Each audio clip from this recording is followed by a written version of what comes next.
Welcome to Keto Life Support, where we make your keto life sustainable, fun, and low stress. I'm Kim Howerton, and I'll be coming to you weekly with some of my keto besties to bring you the practical, real-world keto advice that you need.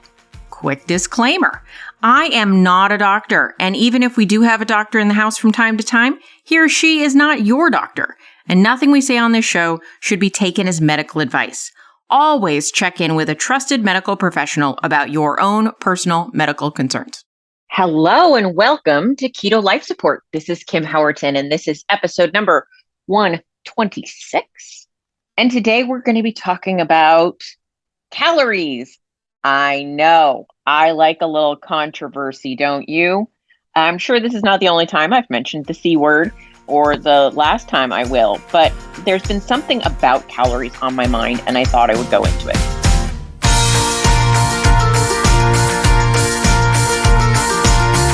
So you might know, if you're not living under a rock, that in the low carb community, there's kind of a bit of a controversy around the use of calories as a thing that means anything. I'll put it that way, right? So some people will say in the low carb community that all that matters is your insulin levels because insulin is the main fat storage hormone. And if you lower insulin properly, then that will take care of itself in terms of regulating your weight effectively. And then other people will say the only thing that matters in terms of weight gain or loss is the calories. And what's interesting about this discussion is there are actually a lot of people that are in the middle that think it's both, but we tend to only hear from the extremes. What else is new, right? We like the extremes. That's just the way we're wired. But I thought I would take this opportunity to explain something, not so much about the science of it. We'll do that in the future. I might touch on it, but about my personal experience, something I find super ironic. And it just popped into my head. It's ironic, the right phrase. Anyway, something I found super interesting just popped into my head. So I'll tell you my perspective that when I first went keto, I would say that I felt pretty traumatized by the idea of calories. They felt very angry and aggressive. So when I first found keto, I'd spent my whole life essentially being told by, or what felt like being told by the mainstream media, the mainstream, doctors and fitness people, like, well, it's just calories in, calories out. You just eat less, move more, duh. And I wasn't feeling successful with that advice. I found that advice not helpful. I was not losing weight. I was just gaining weight. And when I first went keto and heard essentially, you don't even have to bother counting calories, just count your carbs, it felt like a relief. It felt like someone was offering me freedom. It felt like somebody was finally saying the only solution isn't starving yourself, right? Before I was like, oh, the only solution is that I have to be starving and hungry all the time. And somebody was offering me a lifeline to say, no, that's not true. That's not all that you have. You don't have to do that. And so I went keto, and it did appear to be true, in fact, that when I cut the carbs and ate a high-fat diet, I lost weight. Initially, I lost a lot of weight. And it felt really effortless and easy. And I thought this was amazing. And I still feel super grateful for those days when I took my focus off of calories and moved them on to carbs. But something interesting happened in that I wasn't just trying to figure out how to keep the carbs low. I was trying to figure out how to eat. It was like a whole new language I had to learn around food, which was, if I'm not relying on just knowing what the calories are and trying to make them fit into some sort of schema, which honestly I barely bothered to do because it felt so impossible, I focused on real whole foods, feeling satisfied, not limiting my fat, just trying to keep the carbs low. And somehow in that process of changing what I focused on, trying to eat in a way like some of my rules were like I was trying to eat a meal that was satisfying enough that I didn't want to stand up from it feeling overly stuffed, but I also wanted to feel not hungry for several hours, right? Like really satiated and satisfied by my food. And so by starting to focus instead of on just what kind of game could I play with calories, I was focused on how can I be really nourished and satiated by what I eat. And that switch really helped me in a lot of ways because my lifelong food obsession became more of a hobby, right? Before it was like all encompassing. I still love food, I still love thinking about food, but now it's a pleasure instead of a burden. Taking my focus off calories as the thing that really matters was good for me initially because I also only knew how to interact with the concept of calories in a punishing way. And so, listening to the people that said, don't bother counting calories, they gave me a freedom. That freedom was an acceptance, a feeling of belonging to a group that wasn't trying to punish me or do things that felt sort of violent emotionally, right? I'd always just had this association when people started talking about calories with the idea that I was wrong, that I was bad, that if I couldn't do it like they said, that I was broken, right? And so when I found keto, I got a certain freedom from that. And it gave me a belief in myself that I'm not broken, the system's broken, right?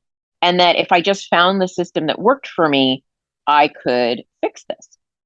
Fast forward, though, about several years after I'd found my initial success on keto and I'd stalled, I kept going back to the people who said calories are meaningless, they're useless, they're not helpful, and saying, like, well, then why am I here? Then what's wrong with me?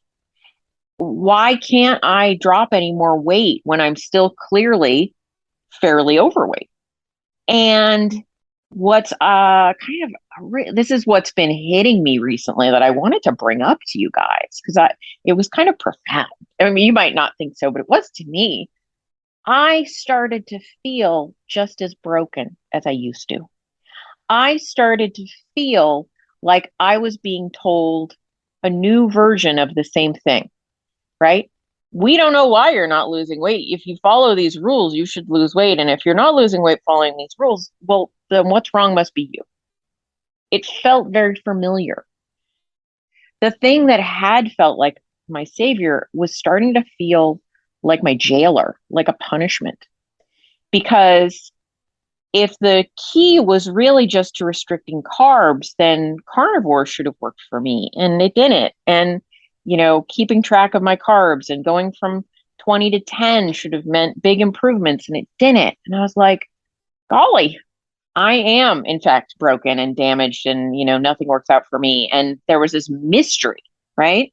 Because if X isn't true, but Y is true, and Y isn't working, then what the hell?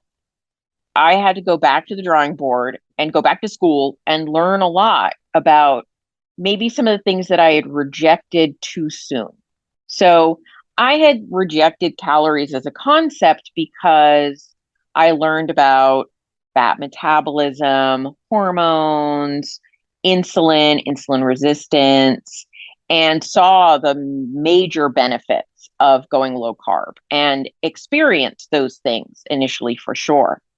To this day, I still see all of the benefits of low carb eating, and I'm not in any way negating them. But I began to come around to the idea that calories are, in fact, a unit of measure. They're not wrong, right? A calorie is a unit of measure. Now, what was wrong in my history was people's interpretation of how to use calories, right?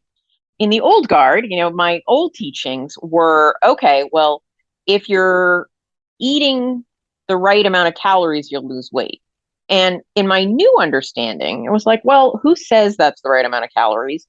And what do I actually care about? Because if I spent my calories, right, if I used my calories up on highly refined foods like donuts and fast food stuff, my calories got used up really fast without a lot of satiety. And that meant that I spent my day hungry if I kept to my calorie limit. And that is torturous and impossible. And what I learned in my early days of eating low carb was the difference between high satiety foods and low satiety foods. And then calories started to make some sense to me in the greater scheme of things. And then when I applied what I had learned about calories, which again is not straightforward, and 99% of the people who say calories in, calories out, duh, don't know what they're talking about. I'm not talking about that. But when you bring calories as a concept into the mix, when I did that, I'm making this a personal episode. When I did that, suddenly I stopped thinking of myself as broken. I stopped feeling like I had lost the magic, right? If keto was magic and magic stopped working for me, I had somehow lost favor with the magic gods, right? No, you shouldn't feel like that. That's not how it works. It shouldn't be a mystery.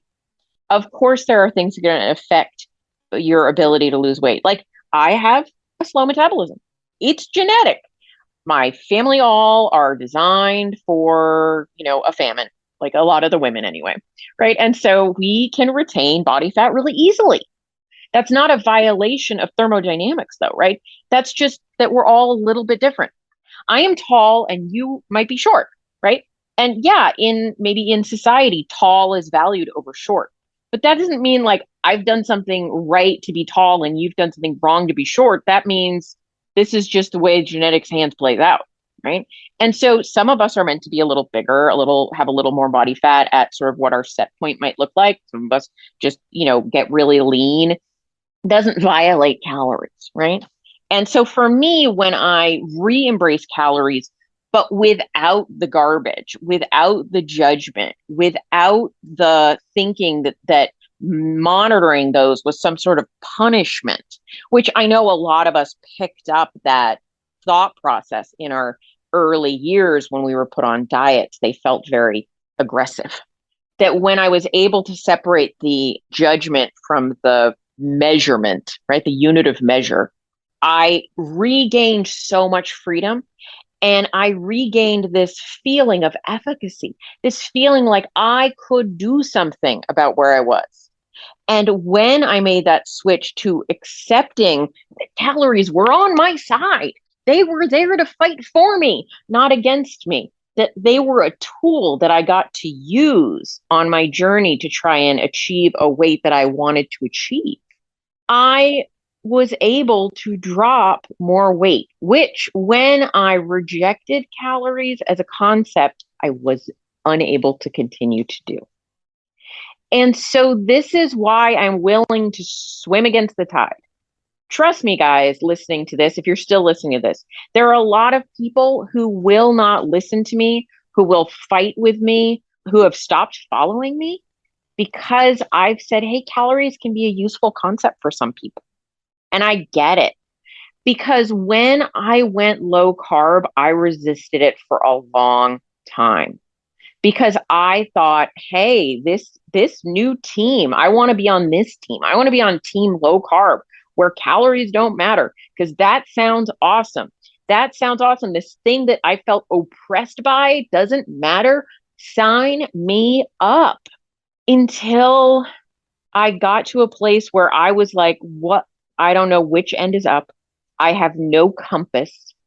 I've already done all the things that will lower my insulin. My fasting insulin is very healthy now. My blood sugar is healthy. My biomarkers are healthy.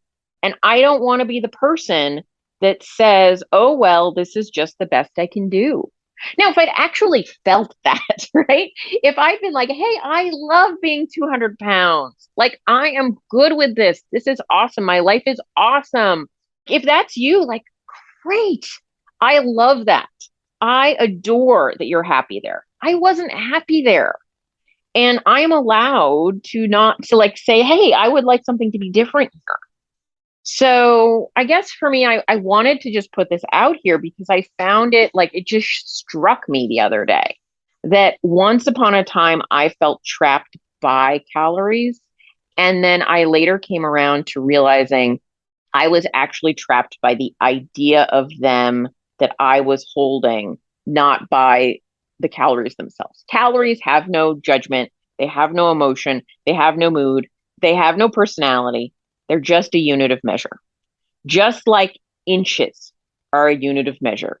Just like money, right, is a denomination. It's a thing. It doesn't tell you what you do with your money. You can waste your money. You can be a stingy person with your money. You can do all sorts of things with it. It's just a unit of measure that doesn't deserve the judgment we put on it. And when I finally realized that what I needed to object to was the belief system I held around it, the judgment and what meaning I made of it on a personal level, that was the trap, not the unit of measure. Because when I was able to embrace the unit of measure without the judgment around it, I was able to control things that I had felt completely out of control around. And that was amazing. Now, there are still things that I wish would be different. I wish, weight loss was easier. Most people wish that, right? I know that sometimes when I manage my calories in certain ways, I'm like, that wasn't exactly the outcome I meant. But when I look at my whole year, it is like 90% of the time, right? There are always little things that come up, little hiccups on the road.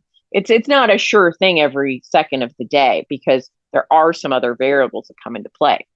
But I have so much freedom now when I'm able to embrace this unit of measure around choices I get to make and what I get to weigh and what size I get to wear that are the best I can do at the time with myself, with an understanding that fewer calories is not always better, right?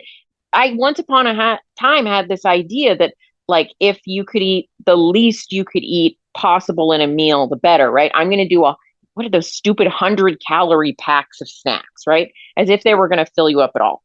No, calories shouldn't be the only thing that you look at, but they're in the mix for me, right? Hey, if I can get really satisfied, well-nourished, and all the macronutrients and micronutrients I need in a meal for a lower calorie amount versus a higher calorie amount, and I'm trying to lose weight, that's probably a better choice most of the time because it'll get me closer to my goals.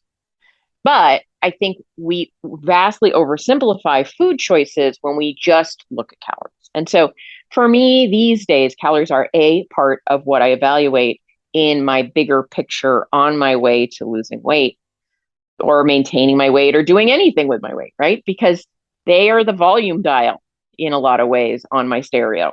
But there's other things to look at. There's, bass and treble and, frequency and channel. What channel are you on, right? All those things are going to matter, not just the volume. But the volume doesn't matter. If you can't hear it, it doesn't matter all the other things. And if it's so loud it's splitting your eardrums, that's a problem too, right? So these are just all things that I take into consideration on my journey. And when I work with clients in Keto Unstuck around this concept and they see changes they never thought they would, like that is meaningful enough to me that I can be this voice in the world talking about this unpopular topic. Because at the end of the day, if I only focused on being popular, I would lie to y'all.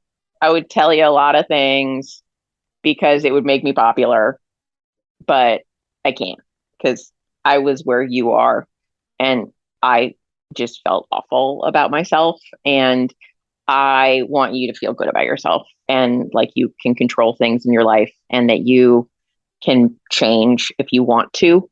And if you don't want to, I support you in not. But I guess I just wanted to put it out there that the thing that might free you is the last thing you'd expect from your belief in your brokenness. And ultimately, none of us are truly broken. We just haven't found the right instruction manual yet. And we can be the best version of ourselves. Can't be somebody else, but you can be the best version of yourself with continued effort. And so I'm here for it. I'm here for you. So let me know if you need me. And I hope you have a great week. Thank you so much for joining us for this episode of Keto Life Support. Want more information? Want show notes? Want to suggest a topic? Just head over to ketolifesupport.com. That's where all that kind of thing can go on. By the way, I have a request. If you could go to your podcast host and hit subscribe, we would really, really appreciate it. And what would be even more awesome is if you could write a review. And what would be even more awesome than that is if you could write like a really flattering review. Just asking, you do you. All right. So thanks so much for joining us. I'm thrilled that you're part of the Keto fam. Talk to you soon. Bye-bye.